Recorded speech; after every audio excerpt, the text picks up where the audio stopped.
Assalamualaikum warahmatullahi wabarakatuh.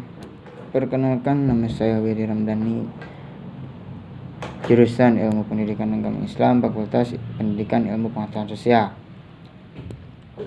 Di sini saya akan memenuhi tugas pendidikan, psikologi, dan bimbingan yang menjelaskan tentang perkembangan remaja. Jadi perkembangan remaja adalah fase perkembangan masa remaja, merupakan pusat perhatian disebabkan karena masa remaja merupakan masa transisi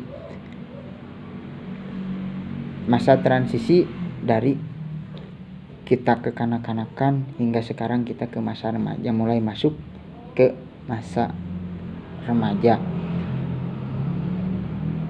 Di sini ada yang menyatakan bahwa remaja adalah usia transisi seorang individu yang meninggalkan usia kekanak-kanakannya hingga sekarang menjadi orang yang remaja gitu.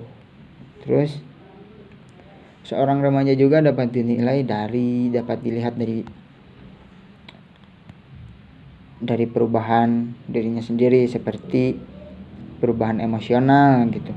Beda ketika waktu kekanak-kanakan kita tidak bisa mengontrol emosi gitu, suka gimana lah gitu waktu kanak-kanakan. Tapi ketika kita sudah mulai masuk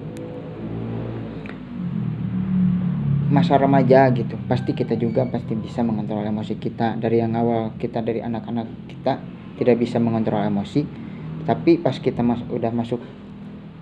memasuki usia remaja itu insya Allah bisa gitu mengontrol emosi. Terus di sini juga dijelaskan tentang perkembangan fisik gitu.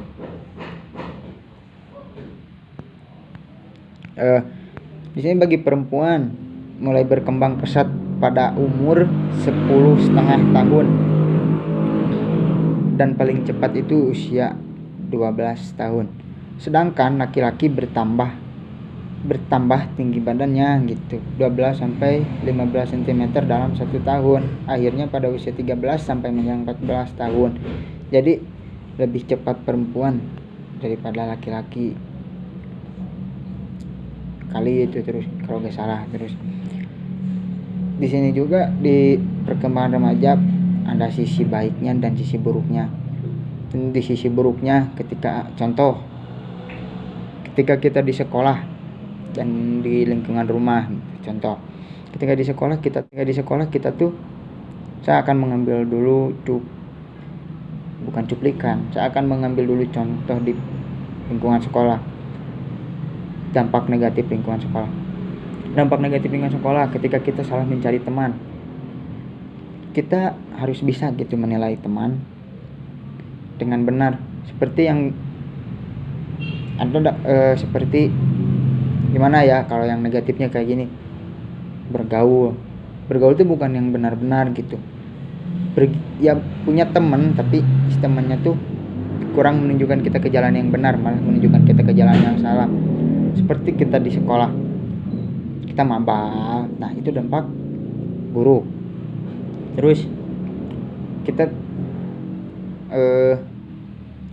melawan guru gitu, nah itu dampak buruk bagi kalangan remaja gitu. Terus kalau dampak buruk kan tadi saya mengambil lingkungan sekolah dan lingkungan rumah. Terus dampak buruk yang di lingkungan rumah seperti kita bergaul bebas, udah banyak gitu contoh sekarang gitu ya, pasti tahu meren udah banyak gitu ya di lingkungan rumah itu ada yang seperti ya, ada yang seks bebas ya, pacaran gitu tapi melampaui batas. Terus ada juga yang mabok, nah itu lebih parah lagi gitu, narkoba. Nah begitulah, sudah banyak gitu ya di luaran sana, seperti ya di lingkungan rumah gitu udah banyak gitu, sudah terlihat lah intinya mah. Jadi untuk menyikapi dampak buruknya gitu, kita harus bisa memilih teman yang sebaik-baik